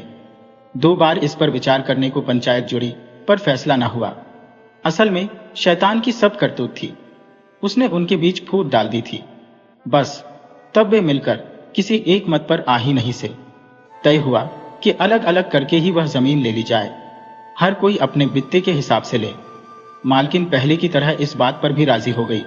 इतने में दीना को मालूम हुआ कि एक पड़ोसी इकट्ठी 50 एकड़ जमीन ले रहा है और जमींदारिन राजी हो गई हैं कि आधा रुपया अभी नकद ले लें, बाकी साल भर बाद चुकता हो जाएगा। दीना ने अपनी स्त्री से कहा कि और जने जमीन खरीद रहे हैं, हमें भी 20 या इतने एकड़ जमीन ले लेनी चाहिए। जीना वैसे भार हो रहा है और वह कारिदा जुर्माने पर जुर्माने करके हमें बर्बाद ही कर देगा। उन दोनों ने मिलकर विचार किया कि किस तरकीब से जमीन खरीदी जाए। 100 कलदार तो उनके पास बचे हुए रखे थे। एक उन्होंने उम्र पर आया अपना बछड़ा बेच डाला, कुछ माल बंधक रखा, अपने बड़े बेटे को मजदूरी पर चढ़ाकर उसकी नौकरी के मद्दे कुछ रुपया पेशगी ले लिया, बाकी बचा अपनी स्त्री के भाई से उधार ले लिया। इस तरह कोई आधी रकम उन्होंने इकट्ठी कर ली। इतना करे दीना ने एक 40 एकड़ जमीन का टुकड़ा पसंद किया, जिसमें कुछ हिस्से में दरख्त भी खड़े थे। मालकिन के पास उसका सौदा करने पहुंचा। सौदा पट गया और वही के वही नकद उसने साई दे दी। फिर कस्बे में जाकर लिखा पढ़ी पक्की कर ली। अब दीना के पास अपनी निजी जमीन थी। उसने बीज खरीदा और इसी अपनी जमीन पर बोया। इस तरह वह अब खुद जमींदार हो गया। इस तरह दीना काफी खुशहाल था। उसके संतोष में कोई कमी न रहती। अगर बस पड़ोसियों की तरफ से उसे पूरा चैन मिल सकता। कभी कभी उसे खेतों पर पड़ोसियों के मवेशी आचरते। दीना ने बहुत विनय के साथ समझाया, लेकिन कुछ फर्क नहीं हुआ। उसके बाद और तो और घोसी छोकरे गांव की गायों को दिन दहाड़े उसकी जमीन में छोड़ देने लगे। रात को बैल खेतों का नुकसान करते। दीना ने उनको बार बार निकलवाया और बार बार उसने उनके मालिकों को माफ किया। एक अरसे तक वह धीरज रखे रहा और किसी के खिलाफ कार्रवाई नहीं की। लेकिन कब तक? आखिर उसका धीरज टूट गया और उसने अदालत में दरख्वास्त दी। मन में जानता तो था कि मुसीबत की वजह असली यह है कि और लोगों के पास जमीन की कमी है। जानबूझकर दीना की सताने की मंशा किसी की नहीं है। लेकिन उसने सोचा कि इस तरह मैं नरमी दिखाता जाऊंगा तो वे लोग शह पाते जाएंगे और मेरे पास जितना है सब बर्बाद कर देंगे। नहीं, उनको एक सबक सिखाना चाहिए। सो उसने ठान ली। एक सबक दिया, दूसरा। नतीजा यह कि 2-3 किसानों पर अदालत से जुर्माना हो गया। इस पर तो पास पड़ोस के लोग दीना से कीना रखने लगे। अब कभी कभी जानबूझकर भी तंग करने के लिए अपने मवेशी उसके खेतों में छोड़ देते। एक आदमी गया और उसे जरूरत अगर घर में ईंधन की थी तो उसने रात में जाकर 7 पूरे शीशम के दरख्त काट गिराए। दीना ने सवेरे घूमते हुए देखा कि पेड़ कटे हुए पड़े हैं। वे धरती से सटे हैं और उनकी जगह खड़े ठूंठ मानो दीना को चढ़ा रहे हैं। देखकर उसको तैश आ गया। उसने सोचा कि अगर दुष्ट ने एक यहाँ का तो दूसरा दूर का पेड़ काटा होता तो भी गनीमत थी। लेकिन कमबख्त ने आसपास के सब पेड़ काटकर बगिया को वीरान करे दिया। पता लगे तो खबर लिए बिना न छोड़ो। उसने जानने के लिए सिर खुजलाया कि यह करतूत किसकी हो सकती है। आखिर तय किया कि हो न हो यह धुन्नो होगा और कोई ऐसा नहीं कर सकता।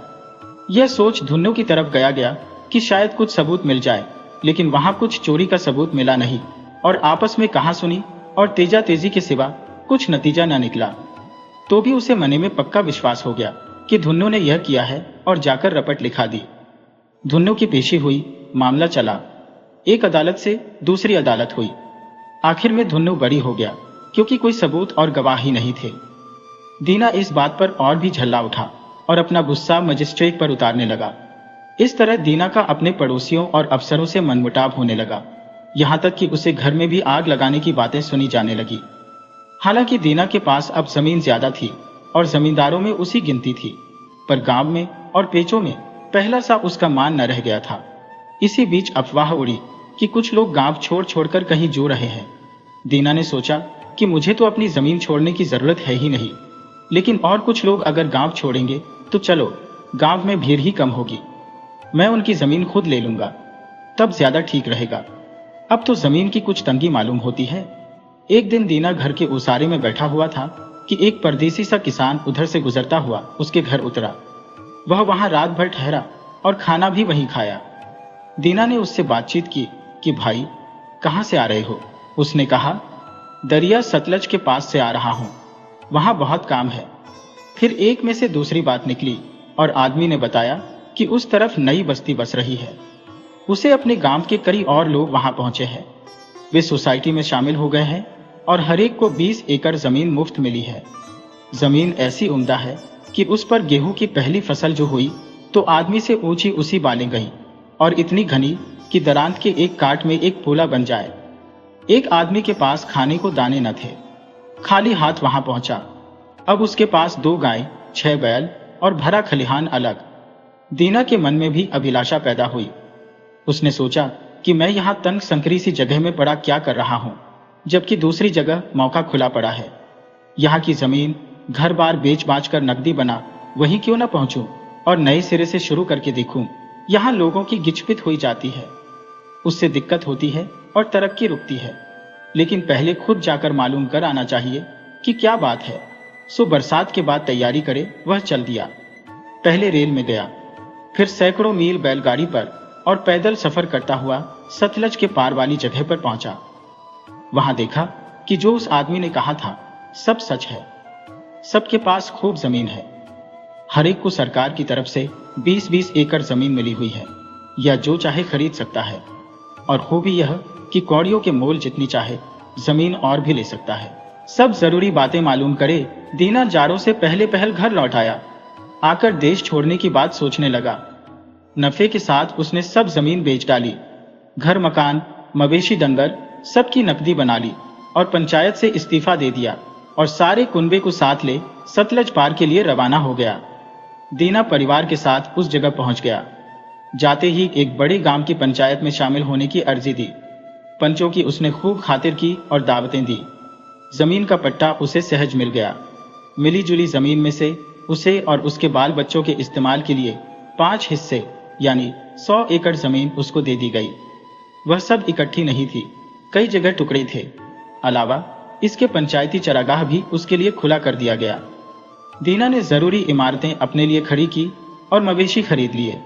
शामलात जमीन में से ही अब उसको इतना मिल गया था कि पहले से तिगुनी, और जमीन उपजाऊ थी। वह पहले से कई गुना खुशहाल हो गया। उस पास चराई के लिए खुला मैदान का मैदान पड़ा था और जितने चाहे वह ढोर रख सकता था। पहले तो वहां जमने और मकान वकान बनवाने का उसे रस रहा। वह अपने से खुश था और उसे गर्व मालूम होता था। पर जब वह इस खुशहाली का आदी हो गया तो उसे लगने लगा कि यहाँ भी जमीन काफी नहीं है, और होती तो अच्छा था। पहले साल उसने गेहूं बुवाया और जमीन ने अच्छी फसल दी। वह फिर गेहूं ही बोते जाना चाहता था, पर उसे लिए और पड़ती जमीन काफी न थी। जो एक बार फसल दे चुकती थी वह उसे तरफ एक साथ दोबारा गेहूं नहीं देती थी। 1 या 2 साल उससे गेहूं ले सकते थे, फिर जरूरी होता था कि धरती को आराम दिया जाए। बहुत लोग ऐसी जमीन चाहने वाले थे, लेकिन सबके लिए आती कहां से। इससे बदाबदी और खींचातानी होती थी। जो संपन्न थे वे गेहूं उगाने के लिए जमीन चाहते थे। जो गरीब थे वे अपनी जमीन से जैसे तैसे पैसा वसूल करना चाहते थे ताकि टैक्स वगैरह अदा कर सकें। दीना और गेहूं बोना चाहता था, इसलिए 1 साल के लिए किराए पर उसने और जमीन ले ली। खूब गेहूं बोया और फसल भी खूब हुई, लेकिन जमीन गांव से दूर पड़ती थी और गल्ला मीलों दूर से गाड़ी में भर भर कर लाना होता था। कुछ दिनों बाद दीना ने देखा कि कुछ बड़े बड़े लोग अलग फार्म डालकर रहते हैं और वह खूब पैसा कमा रहे हैं।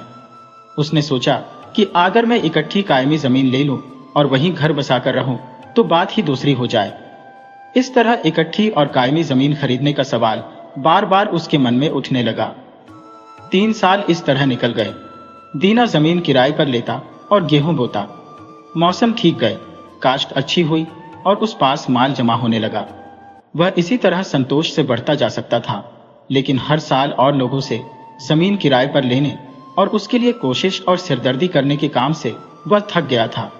जहां जमीन अच्छी होती वहीं लेने वाले दौड़ पड़ते। इससे बहुत चौकस चौकतरा और होशियार न रहा जाता तो जमीन मिलना असंभव था। यह एक परेशानी की बात थी। इस पर तीसरे साल ऐसा हुआ कि दीना ने एक महाजन के साझे में कुछ काश्तकारों से एक जमीन किराए में ली।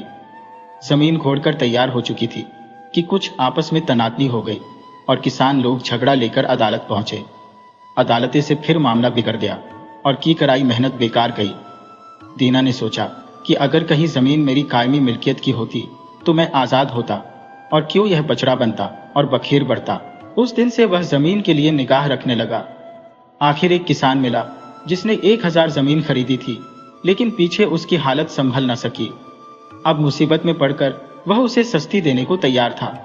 दीना ने बात उससे चलाई और सौदा करना शुरू किया।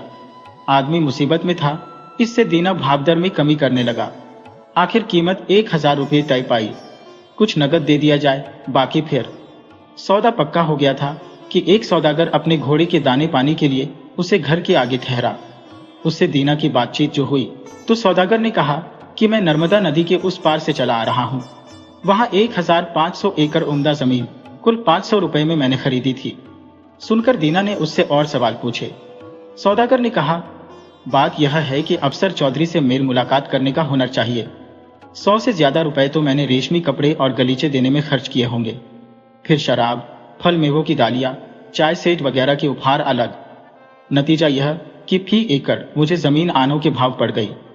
कहकर सौदागर ने अपने दस्तावेज सब दीना के सामने कर दिए।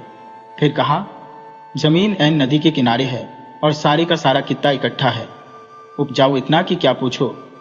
दीना ने इस पर उत्सुकता पूर्वक सौदागर से सवाल पर सवाल किए। उसने बताया, वहां इतनी जमीन है, इतनी कि तुम महीनों चलो तो पूरी ना हो। वहां के लोग ऐसे सीधे हैं जैसे भेड़ और जमीन समझो, मुफ्त के भाव ले सकते हो। दीना ने सोचा, यह ठीक रहेगा। भला मैं अब 1000 एकड़ के लिए 1000 रुपया क्यों फंसाऊं? अगर वहां जाकर इतना रुपया जमीन में लगाऊं तो यहां से कई गुनी ज्यादा जमीन मुझे पड़ जाएगी। दीना ने पूछताछ की कि उस जगह कैसे जाया जाए। सौदागर ने सब बतला दिया। वह चला गया तो दीना ने भी अपनी तैयारी शुरू की। बीबी को कहा कि घर देखना भालना और खुद एक आदमी साथ ले यात्रा को निकल पड़ा। रास्ते में एक शहर में ठहरकर वहां से चाय के डब्बे, शराब और इसी तरह और उपहार की चीजें जो सौदागर ने बताई थी ले ली। फिर दोनों बढ़ते गए। चलते चलते आखिर 7वें रोज वहां पहुंचे, जहां से कोर लोगों की बस्ती शुरू होती थी। उसने देखा कि सौदागर ने जो बात बताई थी वह सही थी। दरिया के पास जमीन ही जमीन थी, सब खाली। ये लोग उससे काम न लेते थे। कपड़े या सिरकी के तंबू में रहते, शिकार करते, मवेशी पालते और ऐसे ही मौज करते थे। न रोटी बनाना जानते थे, न अनाज उगाना सीखा था। दूध का छाछ मठा बनाते, पनीर बनाते और उसी एक तरह की शराब भी तैयार कर लेते थे। ये सब काम औरतें करती। मर्द खाने पीने और फुर्सत के वक्त चैन की बंसी बजाने में रहते। वे लोग मजबूत और स्वस्थ थे और काम धाम के नाम बिना कुछ किए मग्न रहते थे। अपने से बाहर उन्हें कुछ पता न था। पढ़ना लिखना जानते नहीं थे और हिंदी तक नहीं जानते थे, पर थे भले सीधे स्वभाव के। दीना को देखते ही वे अपने तंबू से निकल आए और उसके चारों तरफ जमघट लगाकर खड़े हो गए। उनमें से एक दुभाषिए की मार्फत दीना ने बताया कि मैं जमीन की खातिर आया हूं। वे लोग बड़े खुश मालूम हुए। बड़ी आवभगत के साथ वे उसे अपने अच्छे सच्चे डेरे में ले गए। वहां कालीन पर बिछे गद्दे पर बिठाया और खुद नीचे चारों ओर घिसकर बैठ गए। उसे पीने को चाय दी और दारू भी। उसकी मेहमानी में बढ़ बढ़कर दावत हुई। दीना ने भी गाड़ी में से अपने पास से भेंट की चीजें निकाली और सबको थोड़ी थोड़ी चाय बांट दी। कोल लोग बड़े खुश थे। उन्होंने आपस में ये अजनबी की बाबत खूब चर्चा की। फिर दुभाषिए से कहा कि मेहमान को सब समझा दो। दुभाषिए ने कहा कि ये लोग कहना चाहते हैं कि हम आपके आने से खुश हैं। हमारे यहाँ का कायदा है कि मेहमान की खातिर जो हमसे बन सके करें। आपकी कृपा के हम कृतज्ञ हैं। बतलाइए कि हमारे पास कौन सी चीलज है जो आपको सबसे पसंद है, ताकि हम उसी से आपकी खातिर कर सकें। दीना ने जवाब दिया कि जिस चीज को देखकर मैं बहुत खुश हूँ वह आपकी जमीन है। हमारे यहाँ जमीन की कमी है और वह उपजाऊ भी इतनी नहीं होती, लेकिन यहाँ उसका कोई पार नहीं है और वह जमीन उपजाऊ भी खूब है। मैंने तो अपनी आंखों से यहाँ जैसी धरती दूसरी देखी नहीं। दुभाषिए ने दीना की बात अपने लोगों को समझा दी। कुछ देर वे आपस में सलाह करते रहे। दीना समझ नहीं सकता कि वे क्या कह रहे हैं, लेकिन उसने देखा कि वे बहुत खुश मालूम होते हैं, बड़े हंस रहे हैं और जोर जोर से बोल रहे हैं। अनंतर वे चुप हुए और दीना की तरफ देखने लगे, फिर आपस में बात करने लगे। मालूम पड़ा कि जैसे उनमें कुछ दुविधा है। दीना ने पूछा कि उन लोगों में अब किस बात की अटक है। दुभाषिए ने बताया कि उनमें कुछ की राय है कि सरदार से जमीन देने के बारे में और पूछ लेना चाहिए। गैर हाजिरी में कुछ कर डालना ठीक नहीं है। दूसरों का ख्याल है कि इस बात में सरदार के लौटने की राह देखने की जरूरत नहीं है। जरा सी तो बात है। यह विवाद चल रहा था कि एक आदमी बड़ी सी बालदार टोपी पहने वहां आ पहुंचा। सब चुप होकर उसके सम्मान में खड़े हो गए। दुभाषिए ने कहा कि यही हमारे सरदार है। दीना ने फौरन अपने सामान में से एक बढ़िया लबाद निकाला और चाय का एक बड़ा डिब्बा और अन्य चीजें सरदार को भेंट की। सरदार ने भेंट स्वीकार की और अपने आसन पर आ बैठा। बैठते ही कोल लोगों ने उससे कुछ कहना शुरू किया। सरदार कुछ देर सुनता रहा, फिर उसने उन्हें चुप रहने का इशारा किया। उसे बाद दीना की तरफ मुखातिब होकर हिंदुस्तानी में कहा, इन भाइयों ने जो कहा ठीक है, जितनी जमीन चाहे चुन लो, हमारे यहां उसका घाटा नहीं है। दीना ने सोचा कि मैं मनचाहे जितनी जमीन कैसे ले सकता हूं। पक्का करने के लिए दस्तावेज वगैरह भी तो चाहिए, नहीं तो जैसे आज इन्होंने कह दिया कि यह तुम्हारी है, पीछे वैसे ही उसे ले भी सकते हैं। प्रकट में उसने कहा, आपकी दया के लिए मैं कृतज्ञ हूं। आपके पास बहुत धरती है और मुझे थोड़ी सी चाहिए, लेकिन मुझे भरोसा होना चाहिए कि मेरा अपना छोटा टुकड़ा कौन सा है और यह कि वह मेरा ही है। क्या ऐसा नहीं हो सकता कि जमीन को नाप लिया जाए और उतना टुकड़ा फिर मेरे हवाले कर दिया जाए? मरना जीना ईश्वर के हाथ है और संसार में यही चक्कर चलता है। आप दयावान लोग तो मुझे यह देते हैं, पर हो सकता है कि पीछे आपकी औलाद उसी को वापस ले लेना चाहे तब। सरदार ने कहा, तुम्हारी बात ठीक है, जमीन तुम्हारे हवाले ही कर दी जाएगी। दीना ने कहा, सुना है यहाँ एक सौदागर आया था, उसको भी आपने जमीन दी थी और उस बाबत कागज पक्का कर दिया था। वैसे ही मैं चाहता हूं कि कागज पक्का हो जाए। सरदार समझ गया, बोला, हाँ जरूर, यह तो आसानी से हो सकता है। हमारे यहाँ एक मुंशी है, कस्बे में चलकर लिखा पढ़ी पक्की कर ली जाएगी और रजिस्ट्री हो जाएगी। दीना ने पूछा, कीमत की दर क्या होगी? हमारी दर तो एक ही है, एक दिन के 1000 रुपए। दीना समझा नहीं, बोला, दिन का हिसाब ये कैसा है? ये बताइए कितने एकड़? सरदार ने कहा, यह सब गिनना गिनाना हमसे नहीं होता, हम तो दिन के हिसाब से बेचते हैं। जितनी जमीन एक दिन में पैदल चलकर तुम नाप डालो वही तुम्हारी, और कीमत है ही दिन भर की 1000। दीना अचरज में पड़ गया, कहा, एक दिन में तो बहुत सी जमीन को घेरा जा सकता है। सरदार हंसा, बोला, हाँ क्यों नहीं, बस वह सब तुम्हारी, लेनी एक शर्त है, अगर तुम उसी दिन उसी जगह ना आ गए जहां से चले थे तो कीमत जब्त समझी जाएगी। लेकिन मुझे पता कैसे चलेगा कि मैं इस जगह से चला था? क्यों, हम सब साथ चलेंगे और जहां तुम ठहरने को कहोगे ठहरे रहेंगे। उस जगह से शुरू करना और वहीं लौट आना। 7 फावड़ा ले लेना। जहां जरूरी समझा निशान लगा दिया। हर मोड़ पर एक गड्ढा किया और उस पर घास को जरा ऊंचा चिन दिया। पीछे फिर हम लोग चलेंगे और हल से इस निशान से उस निशान तक हदबंदी खींच देंगे। अब दिन भर में जितना चाहो बड़े से बड़े चक्कर तुम लगा सकते हो, पर सूरज छिपने से पहले जहां से चले थे वहां आ पहुंचना। जितनी जमीन तुम इस तरह नाप लोगे वह तुम्हारी हो जाएगी। दीना खुश हुआ। तय हुआ कि अगले सवेरे ही चलना शुरू कर दिया जाएगा। फिर कुछ गपशप हुई, खाना पीना हुआ। ऐसे ही करते कराते रात हो गई। दीना के लिए उन्होंने खूब आराम का परों का बिस्तर लगा दिया और वे लोग रात भर के लिए विदा हो गए। कह गए कि पाँव फटने से पहले ही वे आ जाएंगे ताकि सूरज निकलने से पहले पहले मुकाम पर पहुंच जाया जाए। दीना अपने परों के बिस्तरे पर लेटा तो रहा, पर उसे नींद नहीं आई। रह रहकर वह जमीन के बारे में सोचने लगता था। चलकर मैं कितनी जमीन नाप डालूं कुछ ठिकाना है। एक दिन में 35 मील तो आसानी से कर ही लूंगा। दिन आजकल लंबे होते हैं और 35 मील, कितनी जमीन उसमें आ जाएगी। उसमें से घटिया वाली तो बेच दूंगा या किराए पर उठा दूंगा, लेकिन जो चुनी हुई बढ़िया होगी वहां अपना फार्म बनाऊंगा। 2 दर्जन तो बैल फिलहाल काफी होंगे, 2 आदमी भी रखने होंगे। कोई 150 एकड़ में तो काश्त करूंगा, बाकी चराई के लिए। दीना रात भर पड़ा जमीन आसमान के कुलाबे मिलाता रहा। देर रात कहीं थोड़ी नींद आई। आंख छपी होगी, किसी के बाहर से खिलखिलाकर हंसने की आवाज उसके कानों में आई। अचरज हुआ कि यह कौन हो सकता है। उठकर बाहर आकर देखा कि कोल लोगों का वह सरदार ही बाहर बैठा जोर जोर से हंस रहा है। हंसी के मारे अपना पेट पकड़ रखा है। पास जाकर दीना ने पूछना चाहा, आप ऐसे हंस क्यों रहे हैं? लेकिन अभी पूछ पाया नहीं था कि देखता क्या है कि वहां सरदार तो है नहीं, बल्कि वह सौदागर बैठा है जो अभी कुछ दिन पहले उसे अपने देश में मिला था और जिसने इस जमीन की बात बताई थी। तब दीना उससे पूछने को हुआ कि यहाँ तुम कैसे हो और कब आए, लेकिन देखा तो वह सौदागर भी नहीं, बल्कि वही पुराना किसान है जिसने मुद्दत हुई तब सतलज पार की जमीन का पता दिया था। लेकिन फिर जो देखता है तो वह किसान भी नहीं है, बल्कि खुद शैतान है जिसके खुर है और सींग है। वही वहां बैठा ठट्टा मारकर हंस रहा है। सामने उसके एक आदमी पड़ा हुआ है, नंगे पैर, बदन पर बस एक कुर्ता धोती। जमीन पर वह आदमी औंधे मुंह बेहाल पड़ा है। दीना ने सपने में ही ध्यान से देखा कि ऐसा पड़ा हुआ आदमी कौन है और कैसा। देखता क्या है कि वह आदमी दूसरा कोई नहीं, खुद दीना ही है और उसकी जान निकल चुकी है। यह देखकर मारे डर के वह घबरा गया। इतने में उसी आंख खुल गई। उठकर सोचा कि सपने में आदमी जाने क्या क्या वाहियात बातें देख जाता है।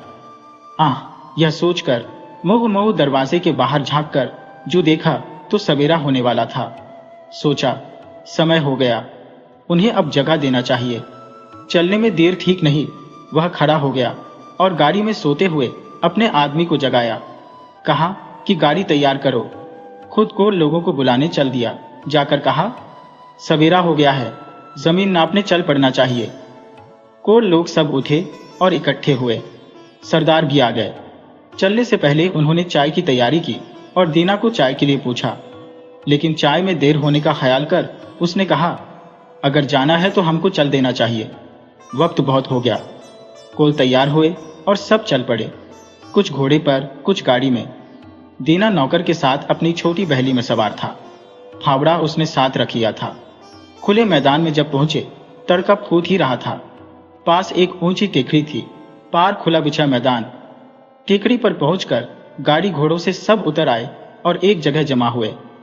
सरदार ने फिर आगे जाने कितनी दूर तक फैले मैदान की तरफ हाथ उठाकर दीना से कहा कि देखते हो, जहां तक ये सब आंख जाती है वहां तक हम लोगों की जमीन है, उसमें जितनी तुम चाहो ले लो।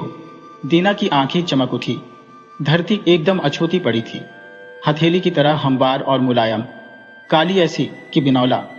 और जहां कहीं जरा निचान था वहां छाती छाती जितनी तरह तरह की हरियाली छाई थी। सरदार ने अपने सिर की रोईंदार टोपी उतारी और धरती पर रख दी। कहा, यह निशान रहा, यहां से चलो और यहां आ जाओ। जितनी जमीन चल लोगे वही तुम्हारी। दीना ने भी रुपए निकाले और टोपी पर निगत कर रख दिए। फिर उसने पहना हुआ अपना कोट उतार डाला और धोती को कस लिया। अंगूछे में रोटी रखी, आस्तीनों चढ़ाई, पानी का बंदोबस्त किया, आदमी से फावड़ा लिया और चलने को तैयार खड़ा हो गया। कुछ क्षण सोचता रह गया कि किस तरफ को चलना बेहतर होगा। सभी तरफ का लालच था। उसने तय किया कि आगे देखा जाएगा, पहले तो सामने सूरज की तरफ ही चला चलूं। एक बार पूरब की ओर मुंह करके खड़ा हो गया। अंगड़ाई लेकर बदन की सुस्ती हटाई और धरती के किनारे सूरज के मुंह चमकाने का इंतजार करने लगा। सोचने लगा कि मुझे वक्त नहीं खोना चाहिए और ठंड ठंड में रास्ता अच्छा पार हो सकता है। सूरज की पहली किरण का उनकी ओर आना था कि दीना कंधे पर फावड़ा संभाल खुले मैदान में कदम बढ़ाकर चल दिया। शुरू में वह न धीमे चला न तेज। 1001 गज चलने पर वह ठहरा। वहां एक गड्ढा किया और घास ऊंची चंदी कि आसानी से दिख सके। फिर आगे बढ़ा। उसे बदने में फुर्ती आ गई। उसने चाल तेज कर दी। कुछ देर बाद दूसरा गड्ढा खोदा। अब पीछे मुड़कर देखा। सूरज की धूप में टेकड़ी साफ दिखती थी। उस पर आदमी खड़े थे। और गाड़ी के पहियों के आरे तक चमकते दिखते थे। अंदाजन 3 मील तो वह आ गया होगा। धूप में ताप आता जाता था। कुर्ते पर से बास्केट उतारकर उसने कंधे पर डाल ली और फिर चल पड़ा। अब खासी गर्मी होने लगी। उसने सूरज की तरफ देखा। वक्त हो गया था कि कुछ खाने पीने की भी सोची जाती। 1 पहर तो बीत गया, लेकिन दिन में 4 पहर होते हैं। अभी जल्दी है, लेकिन जूते उतार डालूं। यह सोच उसने जूते उतारकर अपनी धोती में खोस लिए और बढ़ चला। अब चलना आसान था। सोचा, अभी 3 मील तो और भी चला चलूं, तब दूसरी दिशा लूंगा। कैसी उम्दा जगह है, इसे हाथ से जाने देना हिमाकत है। लेकिन क्या अजब बात है कि जितना आगे बढ़ो उतनी जमीन एक से एक बढ़कर मिलती है। कुछ देर वह सीधा बढ़ा चला, फिर पीछे मुड़कर देखा तो टेकड़ी मुश्किल से दिख पड़ती थी और उस पर के आदमी रेंगती छींती से मालूम होते थे, और वहां धूप में जाने क्या कुछ चलता हुआ सा दिख पड़ता था। दीना ने सोचा, ओह, मैं इधर काफी बढ़ाया हूं, अब लौटना चाहिए। पसीना बेहद आ रहा था और प्यास भी लगाई थी। यहां ठहरकर उसने गड्ढा किया, ऊपर घास को ढेर चन दिया। उसके बाद पानी पीकर सीधा बाईं तरफ मुड़ गया। चलता चला गया। घास ऊंची थी और गर्मी बढ़ रही थी। वह थकने लगा। उसने सूरज की तरफ देखा। सिर पर दोपहर हो आई थी। सोचा, अब जरा आराम कर लेना चाहिए। वह बैठ गया, रोटी निकालकर खाई और कुछ पानी पिया। लेटा नहीं कि कहीं नींद ना आ जाए। इस तरह कुछ देर बैठ फिर आगे बढ़ चला। पहले तो चलना आसान हुआ। खाने से उसमें दम आ गया था, लेकिन गर्मी तीखी हो चली और आंखों में उसके ऊँघ सी आने लगी। तो भी वह चलता ही चला गया। सोचा कि तकलीफ घड़ी दो घड़ी की है, आराम जिंदगी भर का हो जाएगा। इस तरह भी उसने काफी लंबी राह नापी। वह बाईं तरफ मुड़ने वाला ही था कि आगे जमीन उपजाऊ दिखाई दी। उसने सोचा कि इस टुकड़ी को छोड़ना तो मूर्खता होगी। यहाँ सनी की बाड़ी ऐसी उगेगी कि क्या कहना। यह सोच उसने उस टुकड़े को भी नाप डाला और पार आकर गड्ढे का निशान बना दिया।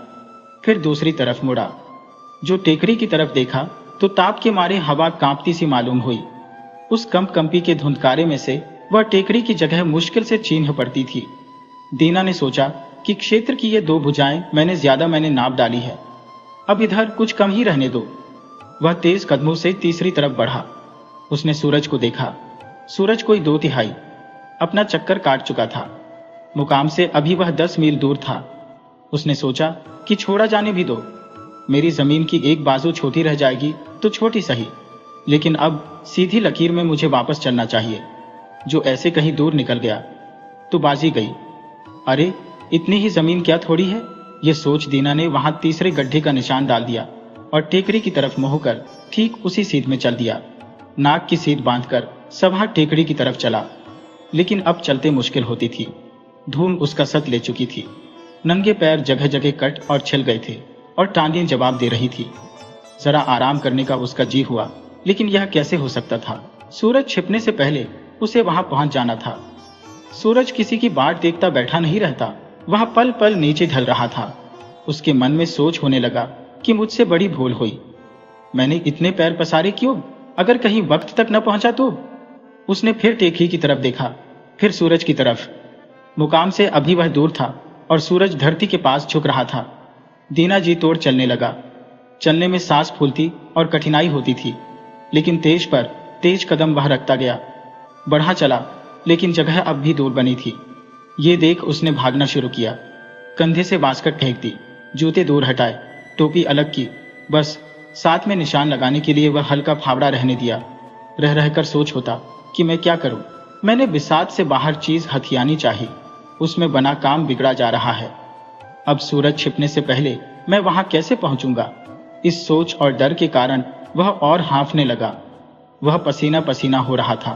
धोती गीली होकर चिपकी जा रही थी और मुंह सूख गया था, लेकिन फिर भी वह भागता ही जाता था।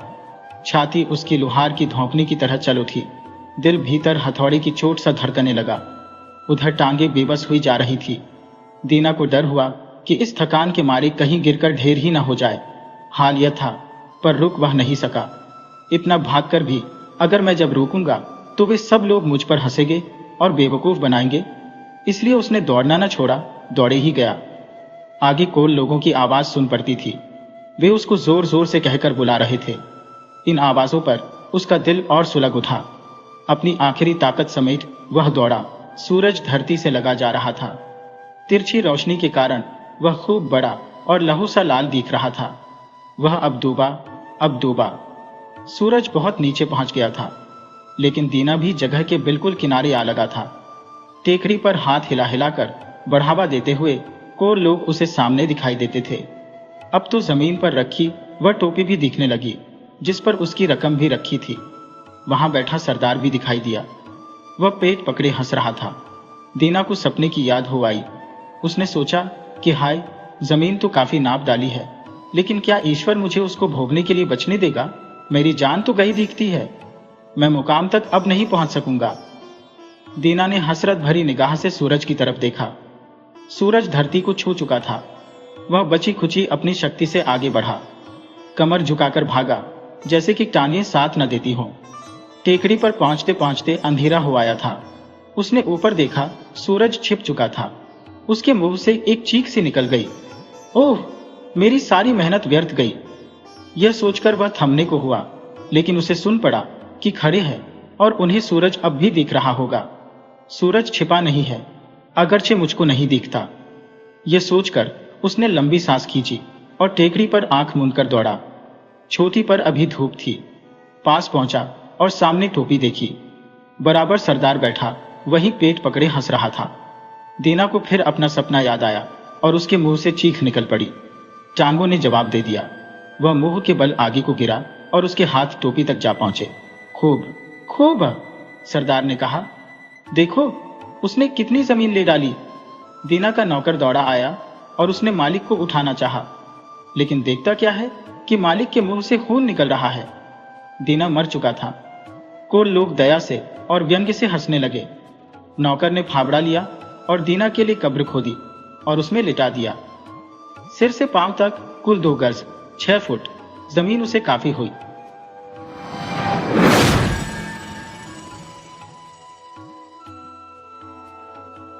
वीडियो अच्छी लगी हो तो इसे लाइक करें और ऐसी ही मजेदार कहानियों के लिए चैनल को सब्सक्राइब करें और बेल आइकन दबाएं। ज़्यादा से ज़्यादा अपने दोस्तों को शेयर करें। धन्यवाद।